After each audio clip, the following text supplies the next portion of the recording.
took him to run at it. So And Daniel Marinelli.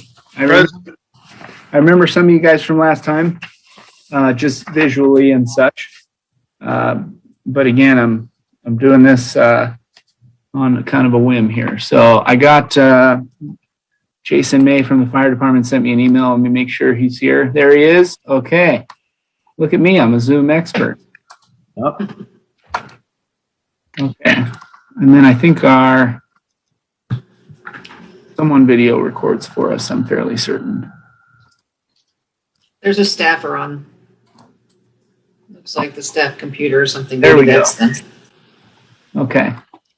We are ready to go. We're already streaming. So if the chair wants to call the meeting to order, we can get started right now. There we go. Sounds good. Chair Super, this is the Public Safety Commission, 7 p.m., May 17th, 2021. Calling the meeting to order. Officer Lofstrom, you mind taking a roll call, even though you kind of just did? Sorry. I didn't realize that was going to happen. All right. Commissioner Jeffrey Gall. Here. Commissioner Neil Lieberman. He's on mute. Oh, You're on mute. Here. there he is. Commissioner Alan Kleinbaum. Here. Commissioner Hardin Super, who is the chair. I'm here. Commissioner Susan Coig. Here. Commissioner Daniel Marinelli. Here. And then officials present, myself, Officer Lofstrom, Sergeant Mike Dyberg, present, Chief May, there he is. And there we go. I think that does it. All right. And I think we can move on to salute the flag. Yes, All right. You ready? ready. Okay. Pledge allegiance To the flag of the United States of America, and to the republic, for which it stands, one nation, One nation, under God, God, indivisible, with liberty and justice for all. not a process built for Zoom, but okay. Okay, next on the agenda here is approving the order of the agenda. There can be a motion. Yes, is there a motion to approve the order of the agenda? Motion to approve? Second. Second the motion. And just remember to say your name first so we can record. Yeah, it. that was motion by Commissioner Gall and seconded by Commissioner Coig.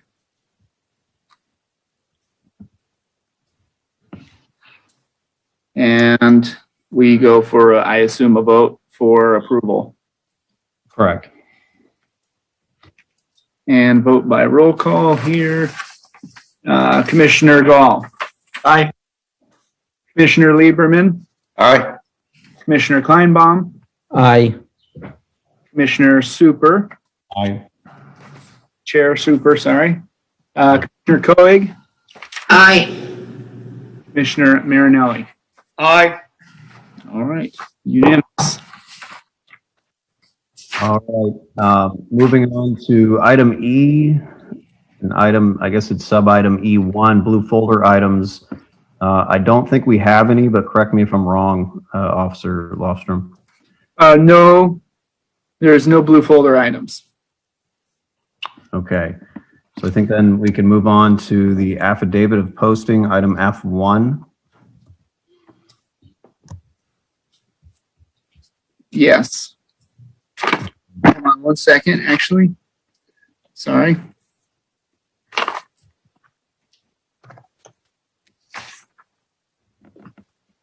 Okay. Yes, F1. You can actually just get a motion to approve F1 and F2, and then you can approve them both under one motion. Oh, okay, so let's do that. That would be the approval for affidavit of posting. and approval for the minutes for the special meeting that was April 19th, 2021. I'll make that motion, Gall. And Cohen second. Okay.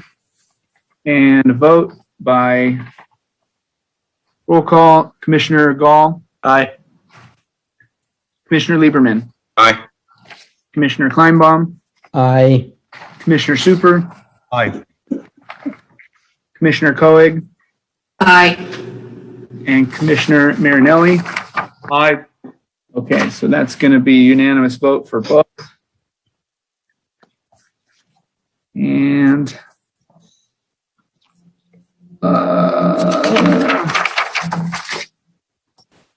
And then we're on to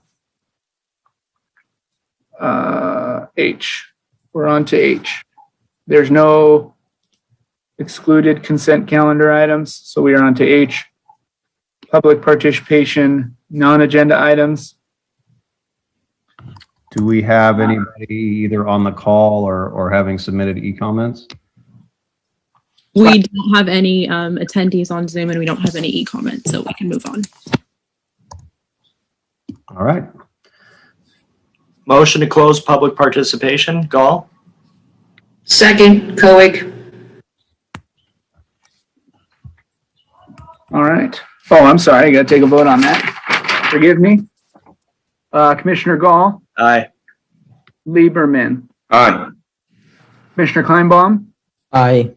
Super, Aye. Koenig, Aye. Marinelli. Aye. All right. Okay, that is closed.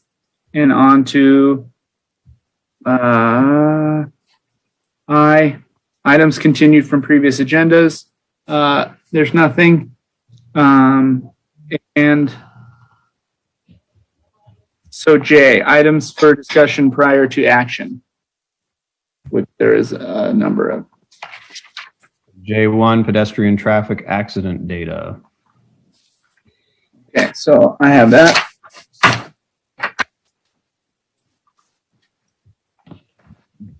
That's right. And it's in the agenda I sent, agenda packet rather. So if you need to reference that, please do, and I can kind of go through with you.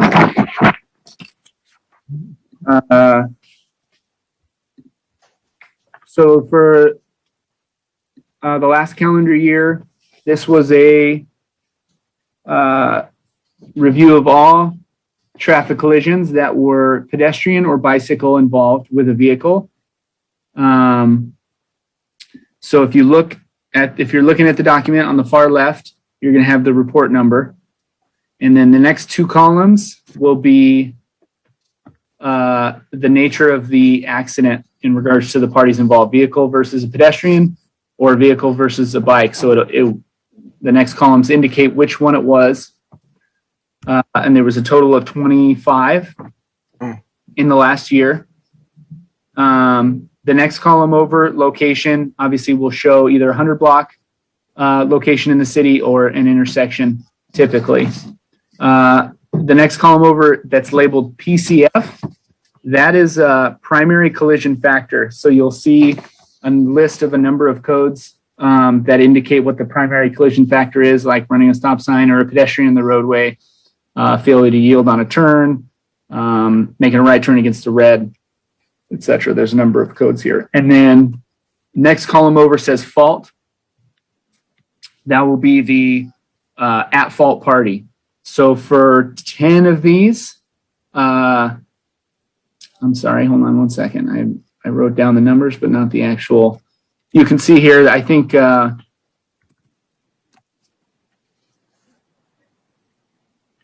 15, the vehicle was at fault. And then, or 14, I'm sorry. And then 10 of them, the bicyclist or the pedestrian was at fault.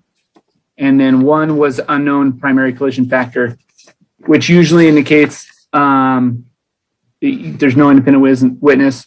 Two parties say two different things happen, and an officer can't make a determination at the time. Next column is the date. Obviously, starting around May of last year, I think was in that time window for 1 year from the date of the last meeting, and then the time of day. The consideration for repeat locations is at the top right of that a chart you have there. So there was no repeat intersections. There's no specific intersections that had a repeat traffic collision. There were streets that had more than one, but they just did the individual one street for each one that had a repeat, but it would be a different intersection. So Esplanade, in this case, like Esplanade and Kaya Miramar, and then Esplanade in the 600 block, which is up near Topaz. And then Artesia had 4, ranging from Floston, Felton, I think Phelan, and then there was one at Artesia and Green, and so on. Obviously, I won't go crazy and kind of read there. Catalina had 3 in 3 different locations. Harbor Drive had 2, and Torrance Boulevard had 3. So that would be the pedestrian traffic data for the last year that was requested by one of the commissioners, or in detail from, I think, 2 meetings prior, and then that was that. So is there any questions for me on that? Hi, Officer Lofstrom. Welcome aboard. Hello. Yeah, question about the Artesia fatality. Is that the one that Councilmember Obagi's looking at, or is that a completely different incident? There was 2 recent that I know of that were off the top of my head. Oh, God. The one that was Artesia and Felton, I believe. Yes. Last I knew, our traffic investigators had been working on that this week. Just all the whole process and everything, and preparing all the paperwork and such. Was there another fatality in Artesia and Ringe?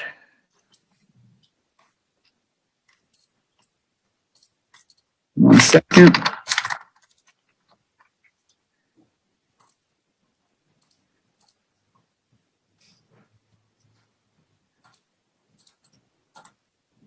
I'm looking for you right now.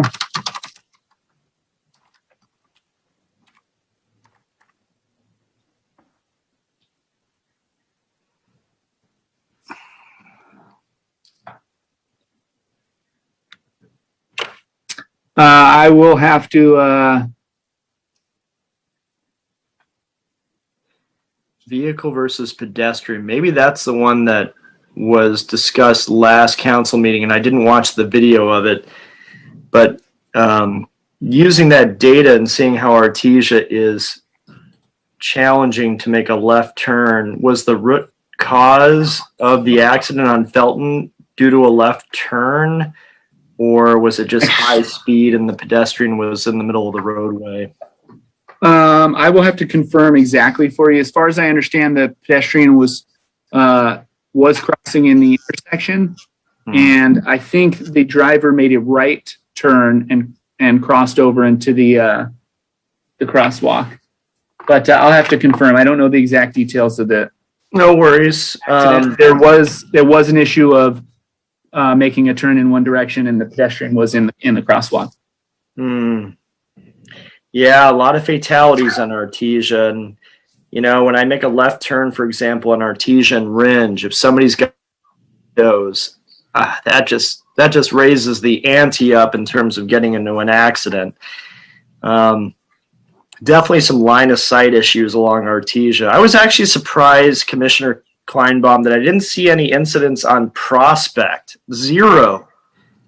That kind of shocked me, actually, because people move so quickly by Paris Middle School and stuff, and I see that there as well. But yeah, with the there was a DUI, I think, fatality on Artesia and Ringe a couple of years ago due to a drunk driver. It's just Ringe and Felton; those cross streets need better lines of sight, or I don't know if green turn arrows are going to help, if that helps with the turns. I've heard that, but then I wonder if that would slow down traffic. So I'm delighted to hear more inputs from traffic engineering. If we can him on the next call, or just maybe hear him out on the next city council meeting to see what police and fire and traffic engineering want to do, because it's really thank you very much for preparing the data. It just kind of underscored how dangerous Artesia is. Thank you. Just one quick note on that, Commissioner Gall, there was one on Prospect here, the fourth one down, Prospect in Delamo. There was a red light violation and a bicycle was involved. I just wanted to point that out in case it was missed. Yeah, that's a horrible intersection too. I agree. Thank you for your presentation on that. I learned a lot. Of course, absolutely.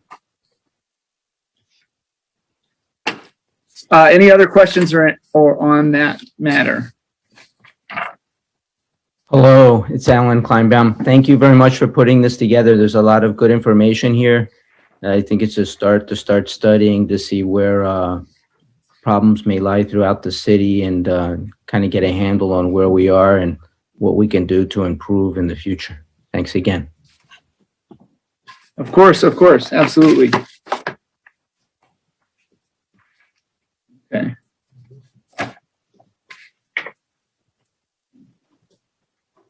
All right, if there's no other discussion on that, I suppose a motion to close the pedestrian traffic data.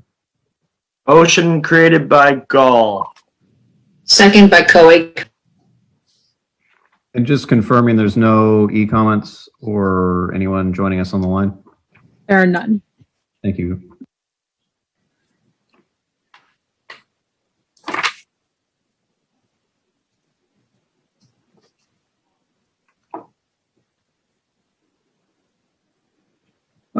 Sorry, that's me again. Let me get the vote for, I'm getting the hang of it here, slowly but surely. Thanks for bearing with me. For that closure, roll call, Commissioner Gall. Aye. Commissioner Lieberman. Aye. Commissioner Kleinbaum. Aye. Commissioner Super. Aye. Commissioner Koenig. Aye. Commissioner Marinelli. Aye. Okay. Next is J2, which is committee reports. I guess maybe the quickest way to do it is, do we have any reports from any of the 5 committees, either commendation, legislative review, quarterly report, CERT support and promotion, or homeless subcommittees? Nothing for CERT, Chairman. Mr. Chairman, is this an appropriate time to say that I don't have an exact report, but I do have some comments that I would like to make, or is that later on when each commissioner can speak? That probably depends on what the comments are about, but I guess you can make them. Go ahead and make them. Well, even though it's number 5 on the homeless subcommittee, I just wanted to comment that I spoke with Mike Klein today, our Deputy Public Works Director, and I wanted to ask him if there was anything in or left out of last week's Easy Reader newspaper article. And I wasn't talking to him about the time frame extension, but more of the day-to-day running. And he mentioned the cleanliness and how the site is power washed and kept at a high standard of cleanliness. And also at nighttime, he's very proud of getting together with the police department to making sure that the lighting is correct.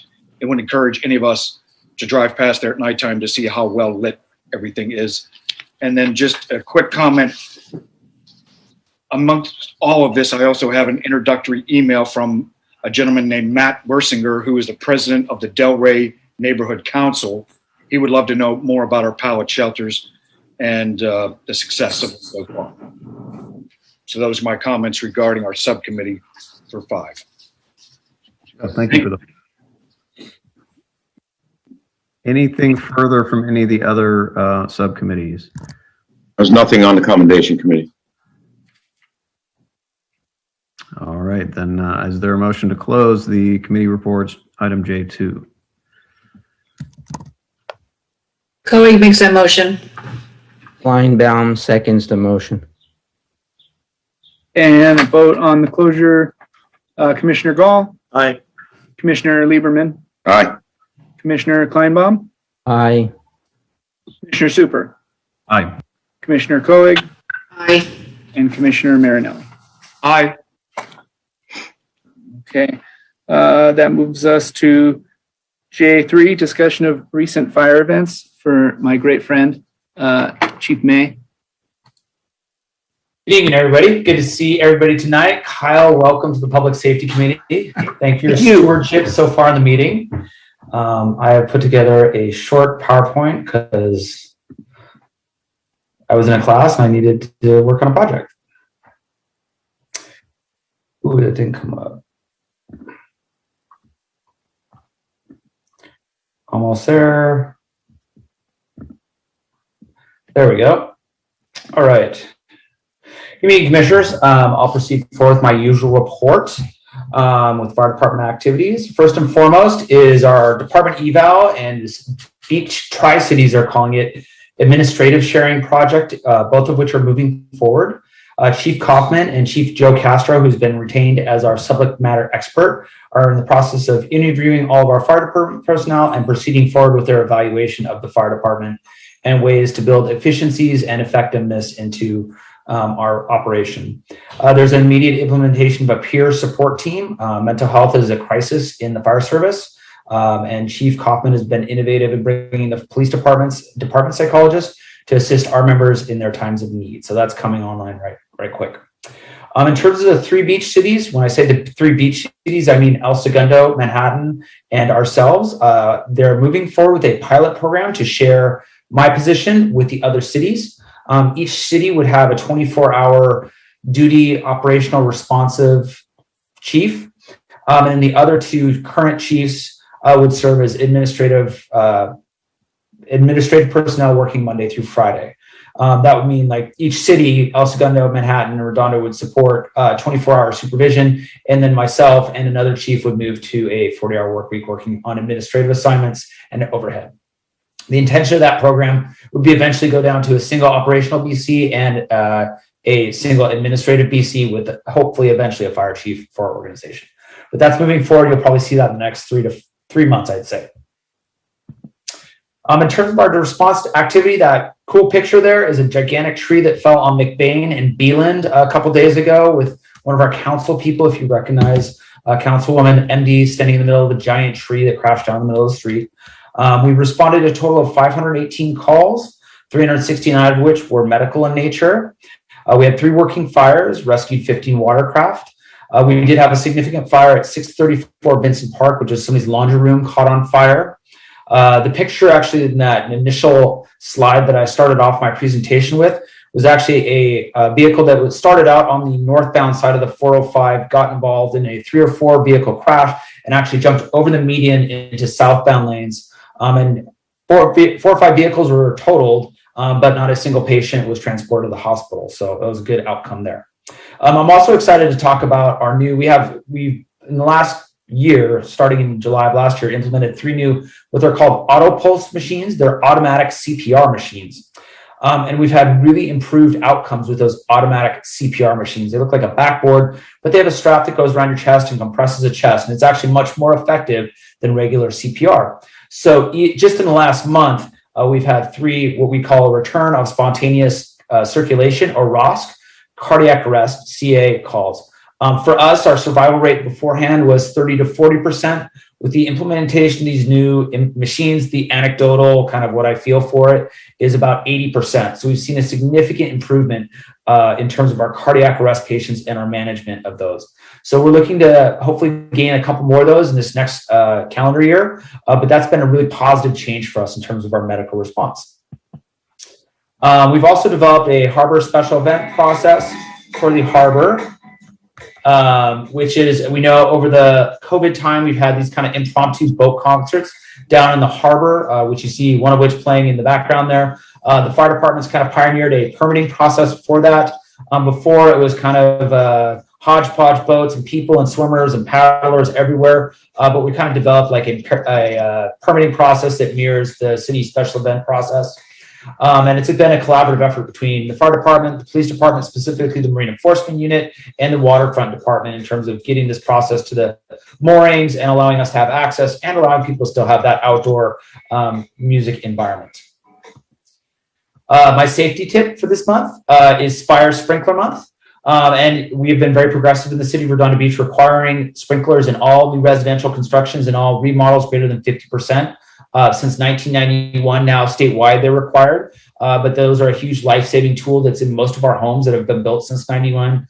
And anybody that had to do a remodel had to include fire sprinklers there. So it's a 24-hour day, 365 days a year firefighter that's on duty in your house, and they only spray water when it's activated.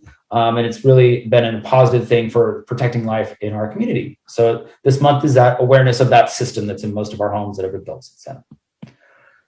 Last but not least, I know Commissioner Super, last month you mentioned the tsunami warning system. They successfully did a full volume test on that down at Torrance Beach last Thursday. That's kind of the beta test for what a city community-wide system is going to look like. It includes not only a very loud horn, but also audio, visual strobes that are on all the lifeguard towers to activate people if there was a tsunami warning for the local beaches.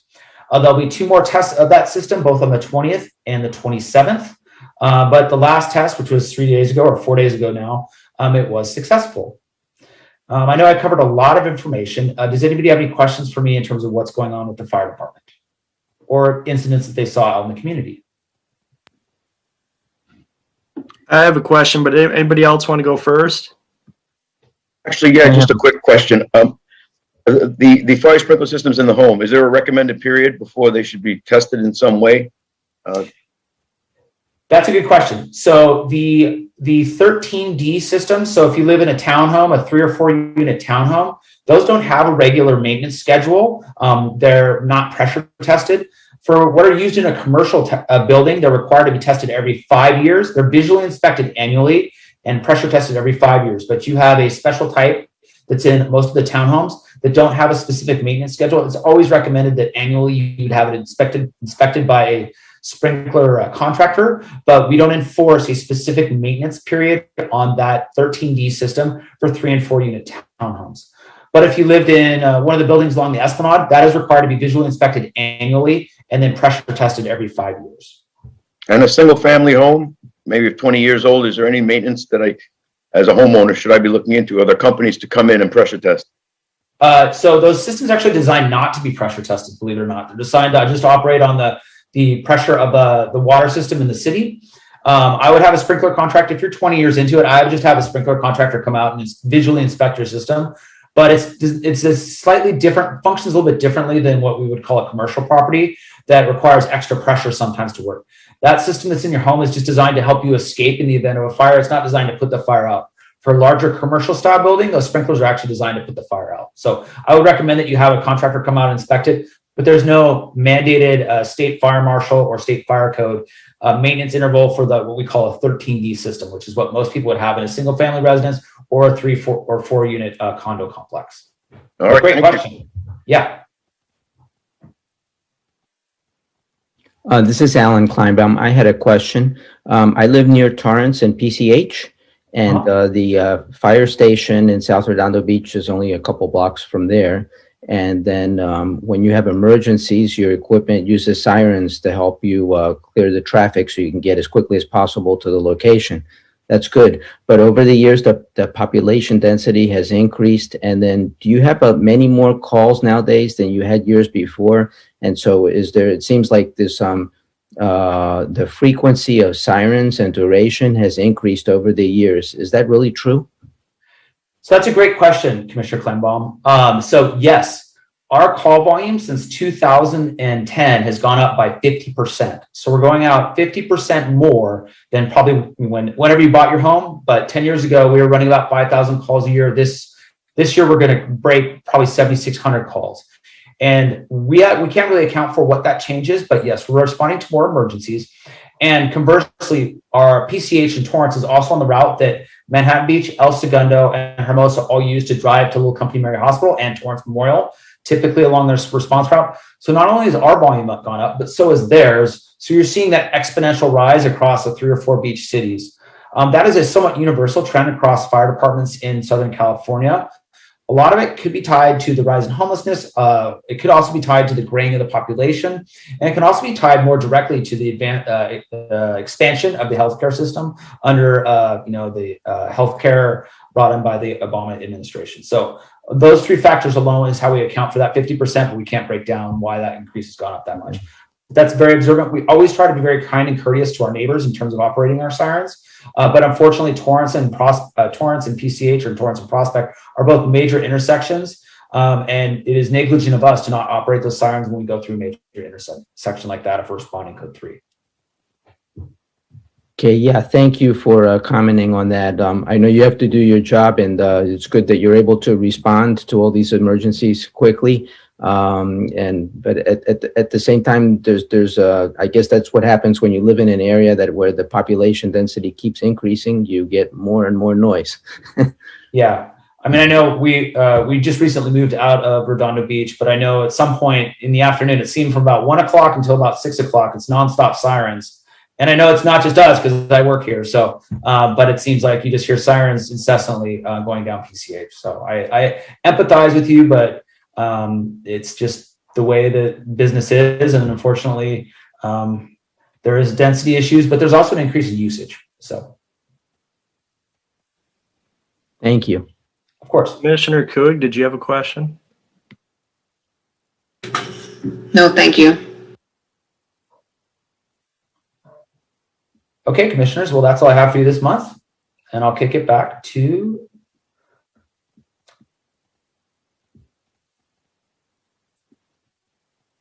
Thank the department for all their hard work on behalf of all of us. Thank you, of course. I'll kick it back to Commissioner Super. Commissioner Gall, did you have something on that item? I thought you Yeah, I'm sorry, I was on mute. Really quick, those auto pulse machines I saw online they're about $15,000 a piece. I was just curious with the way that the various beach cities chiefs are working together to kind of streamline the budget. Are you kind of using a procurement method where the cities can share those technologies? I mean, they're very useful, like for LA County Lifeguard and Manhattan Beach, Hermosa, and Redondo. Are you going to kind of work together to procure those, or what are your thoughts on that? Just procure them for Redondo individually. So we're working collaboratively in two ways right now. The first is the lifeguard units themselves are part of the Los Angeles County Fire Department, which have their brand of Auto Pulse, which is the brand name escapes me right now, but they do have those located throughout the county. For us, we're also working on a group grant for the Area G cities, which is Torrance, us, Manhattan, El Segundo, to get a package of money together to get them all those resources. The big thing with these machines is the quick deployment of them. So we're trying to equip all of our first in apparatus, whether it's a fire truck, a rescue, our harbor patrol unit, each one having those machines, because just anecdotally, it seems we're having so much better outcomes with them. And then we're also requesting some through the budgeting process this year. I'm going before City Council here shortly. So we think it's an invaluable tool for us. And it has such a good degree, such a wide variety of settings, whether it's working on our fire engines or being deployed on our harbor patrol boats. So when they go out to cardiac arrest in the ocean, that we're really going to have some great CPR for those people that we intervene and help out there. So how many CPR interventions do you have in the city each year? Roughly 100, 200? I can't even fathom. I have to get back to you next month on that. No worries. But that is probably something that would be easy for me to procure. So I'll look that up for our meeting next month. Thanks, Chief May. Uh-huh.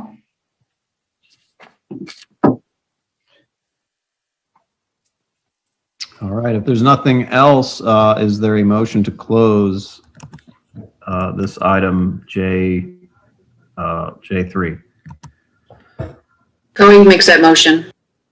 Kleinbaum seconds the motion. Sorry, are there any e-comments or anybody on the line? There are none. Okay. Roll call for closing this item. Commissioner Gall? Aye. Commissioner Lieberman? You're on mute.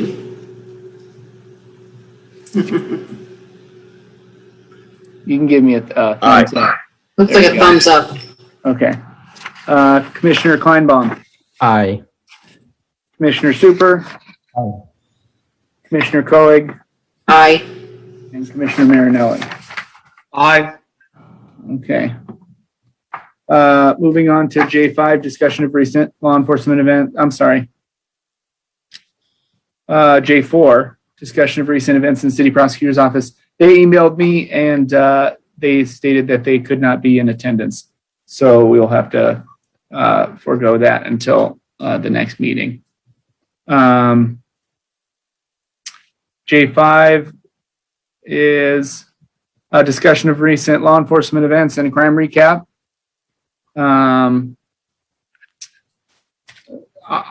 Attached to the agenda packet is the, sorry about that, is the weekly briefings for you to look through, which includes kind of the more typical stuff you're used to seeing, the property crimes. We had 4 catalytic converter thefts in April. It slowed down at the beginning of May. As you know, we had done a couple of the etching events for the catalytic converters, and it started to die down. And then last week, they actually arrested a catalytic converter crew again. And I'll get more on that later because we have more events, community events relating to the etching.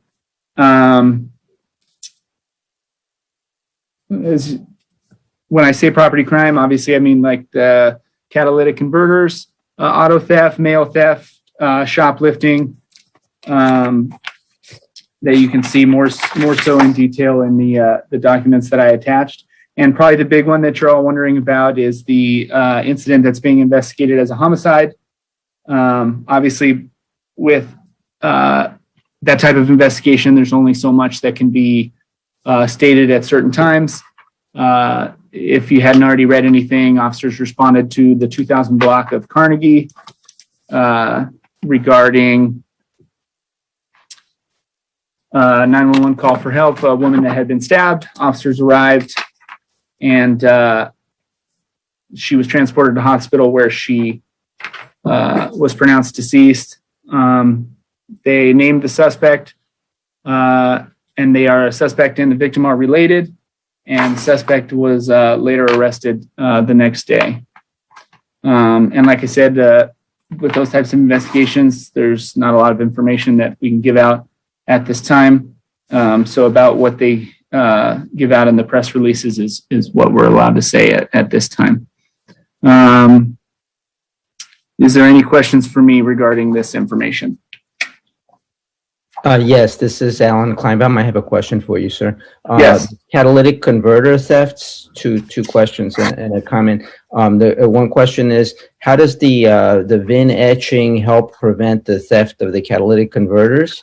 And also just a general comment, a friend of mine that lives in a neighboring city in the South Bay, they had their catalytic converters stolen just a few days ago. So they're still out there stealing these catalytic converters, and their car was alarmed, and the alarm went off, and it was in the middle of the night. But by the time they got out in the street, they had already on their getaway vehicle with the catalytic converter stolen. So the catalytic converters, the MO has kind of been the same, late night hours, morning hours, and it only takes them about 60 to 90 seconds to complete that. Diligent neighbors, stuff like that. Our officers are out there, especially the graveyard guys, and they know kind of what the MO is, which is those cars, those older model cars with 3 or 4 people in them that are cruising around with their lights off in the residential areas. The etching specifically doesn't necessarily prevent the theft. What it does is, perhaps with the word of mouth that these etching events have done, now that we've started doing it, a lot of other agencies have started picking this up and doing theirs. So the word of mouth in regards to these things being tracked with an identifiable number, like a serial number, in this case, the VIN, could create some level of a deterrence if obviously the crime becomes less appealing because they know that it's being so heavily watched and monitored in an attempt to stop it. But in and of itself, it's not going to physically prevent the removal. What it helps is we identify victims and track the stolen property using those etch numbers. So recently, our officers started working with LA Clear and LAPD, who are watching a location that they had identified that the catalytic converters were being brought to, and they served a warrant, and they recovered I think over 300 catalytic converters, but most of them don't have any individual identifying marks on them that tie them to a specific victim. So there's still crimes to be arrested for what they did, and obviously they can build a case with circumstantial evidence, etc. But when we can specifically identify victims of the crime, now we can track down victims and specifically include separate counts of possession of stolen property with an identified victim, etc. Another thing too is that at the etching events, we have an opportunity. Our police foundation has offered like a rebate for people to actually go to a local shop that's on Artesia there that will put the, I think they call them cat guards or cat cages on the catalytic converters, which would physically, that would be something that would actually physically prevent the theft of a catalytic converter. That or, buying an electric vehicle, I guess. But no, of the events that we've done for the catalytic converter thefts, or I'm sorry, the etching events for the catalytic converters, we've handed out like a discount coupon and this rebate information card for the foundation, and no one's taken advantage of it yet, but we hope to push it a little harder. Officer Lofstrom, you need a brand theme. I know that for the Ring doorbell was Secure Your Castle. So the catalytic converter, something to do with like Secure My Cat or something like that. Yeah, secure the cat, secure the, something like that. Catch the cat. So does that adequately answer your question, Commissioner? Yes, I appreciate that. And then just also, I learned, I didn't know these were so expensive. They cost thousands of dollars to replace. In the case of my friend, it's almost $3,000. Yeah. So, and it's not, for me, it's what I just took over this position. Another thing that I'm going to be pushing is, I suppose people weren't necessarily as inclined to take the extra time and effort that it would take to go over to the shop and have them give up their car and have them put the cat cage on, etc. But they're not super expensive. I think when I was talking to the shop owner last, it was like $400, but they were offering 10%. And then also the police foundation was offering a rebate of $100 or $150, I think.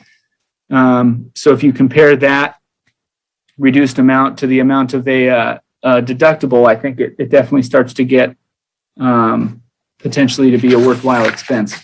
So I am going to try and push that at our next event. And then obviously the same preventative measures for a lot of these property crimes goes for those as well. You park as best you can. You park somewhere it's lit. Your neighbors if you have neighbors that come and go late at night or different job hours, stuff like that, everyone's kind of on their P's and Q's looking out for weird stuff, and banging in calls for service so that we can start catching some of these guys as they do it also. Hey, Officer Lostrom, was the person that you arrested, was he a repeat offender and was, caught the last time, let out of jail in a week and did the same thing again? Any comments on that? That I don't know, but I could find out for you if they were prior offenders or not. That wouldn't be hard for me to find out for you.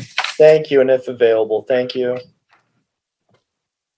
And are there certain types of vehicles that get hit more often? Like, are there people who own a certain type of car and park on the street that should be like especially aware? Yes. If you get under your car and you look up at the catalytic converter and you can see it, you're at risk. There are certain brands of cars that they know have an accessible catalytic converter, like 4Runners, Jeeps, Honda Elements. But I've also seen, your odd here and there, not that weren't those. I think Priuses as well. A lot of Hyundais as well, too, I saw in that data. Toyota Prius. There are cars that come into the etching events, and we climb under the car, and we're like, oh, nope, sorry, we can't etch your catalytic converter because it's not accessible.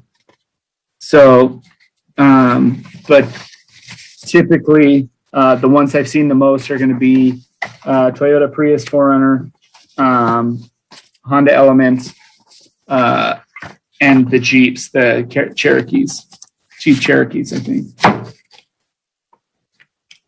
My friend's car was a Honda. To answer your question, yes, there are certain types of cars, and the crews that do this, they know some, and they're people that during the day they're out and about, whether it's for recreation or for even jobs. They do construction or whatever jobs, and they're scoping out potential vehicles that they know are sitting on the street for a long time.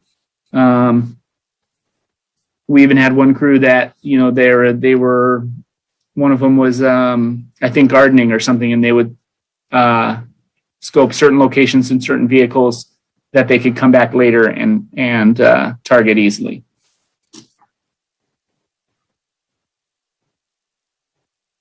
Any other questions?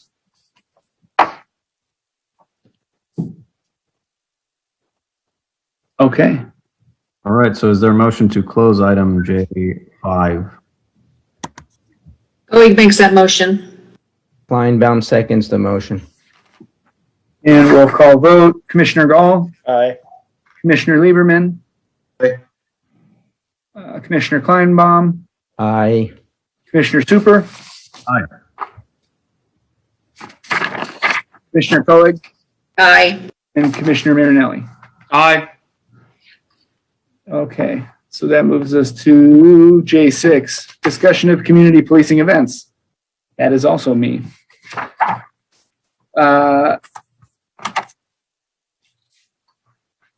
Obviously, we still have our neighborhood watch program in effect. I'm going to a neighborhood watch meeting on Friday for a new group. I don't have the location yet because I just got told about it a few hours ago.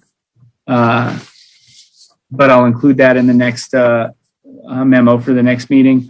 The events we've had since we last met, for you guys and Darren, and then me. Obviously, not me last time, but we had a Cops and Cones April 29th at Alta Vista Park, and we had a huge turnout. There was probably over 200 people that ended up coming in total.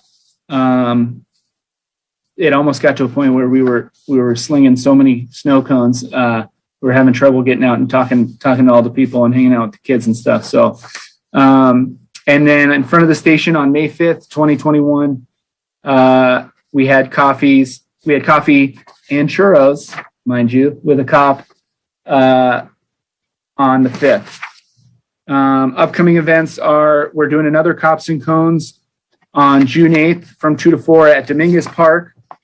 And that's going to be somewhat related to a nearby elementary school's graduation. I think they call it something else, but it's an elementary graduation. And then we have another catalytic converter etching event from 10 a.m. to 2 p.m. here at the Redondo Beach Police Department Vincent Annex. And that is on, I didn't include the date on this memo, but that is on June 17th, 2021. Any questions regarding the community events and activities?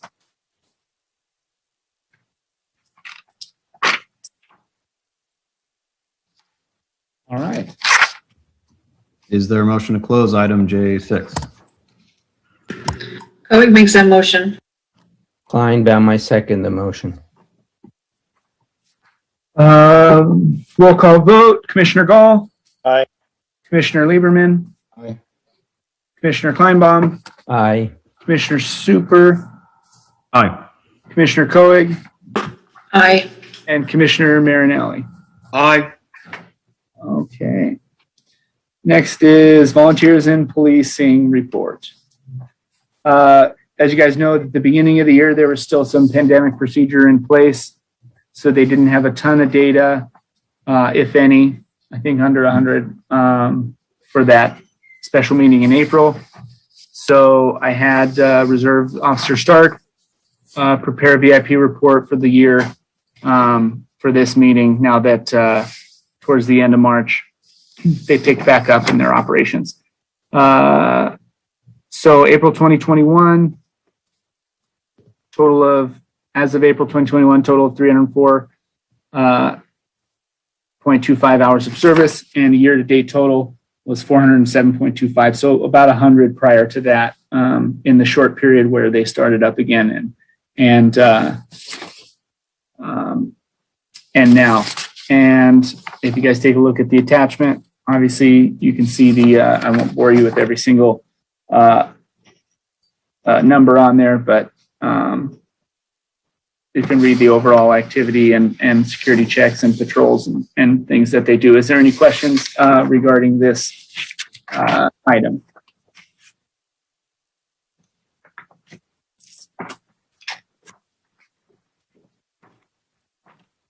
Okay. Is there a motion to close item J7? Motion to close, Gall, J7. Second, Coe, sorry. There we go. And roll call vote to close. Commissioner Gall. Aye. Commissioner Lieberman. He gives me the thumb. I'm good with the thumbs up. Is that a yes? He gave me the thumbs up. Commissioner Kleinbaum. Aye. Commissioner Super. Aye. Commissioner Koenig. Aye. And Commissioner Marinelli. Aye. All right. Next would be the member items and referrals to staff. I'm going to be honest, I paid really good attention at the last meeting, but my daughter started screaming at this point, so I didn't quite get a chance to watch Darren Glenn perform it. I think there was some thank yous to Officer Glenn, and she made her announcement last time. And then if there was any other things that qualify for this, please feel free to let me know.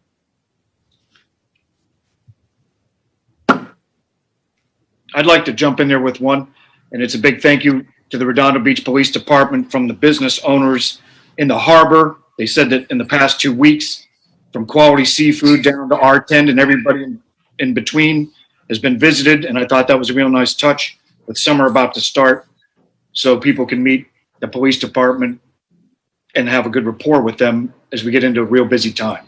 Hopefully a busy time. On that note, we did bring some staffing back on. We had some vacancies that occurred in the last couple months there at our harbor unit that were recently filled, and they plan on to be very active for the summer. So it's good to hear that. Thank you. Anything else? Commissioner Gall, I noticed that there's a 7th commissioner vacancy available.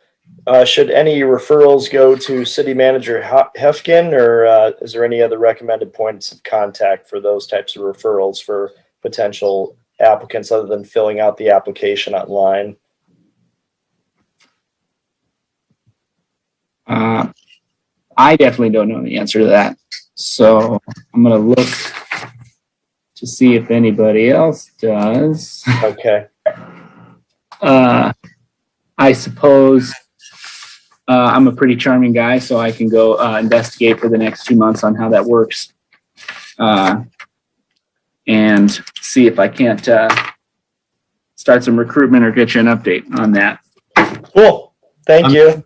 Commissioner Gall, just off the top of my head, I know that typically, I think the council starts looking at this like in July to fill spots for the following September, October. So I mean, if you know somebody who may be interested, I would probably have them go online, fill out the application, and have them be considered with that batch of people that are going to go before council. I think it's in July, or it has been in the past.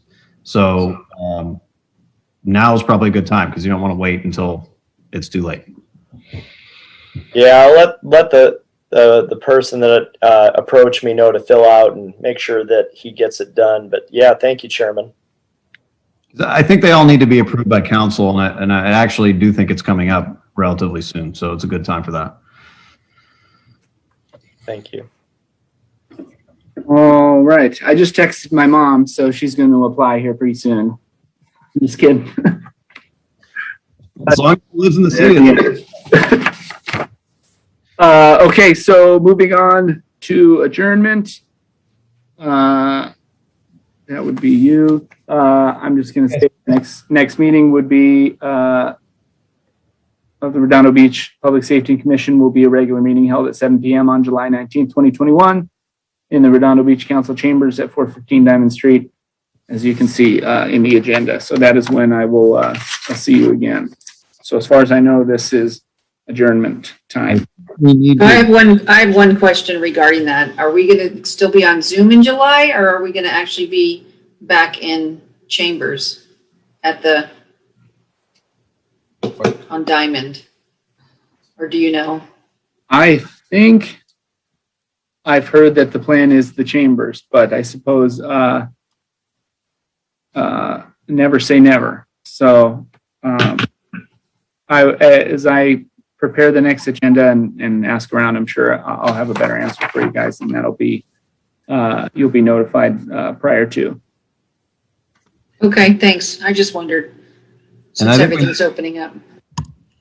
I think we need a motion to close item K as well before we adjourn. Coig makes that motion. Right. Coig makes that motion. Kleinbaum seconds the motion.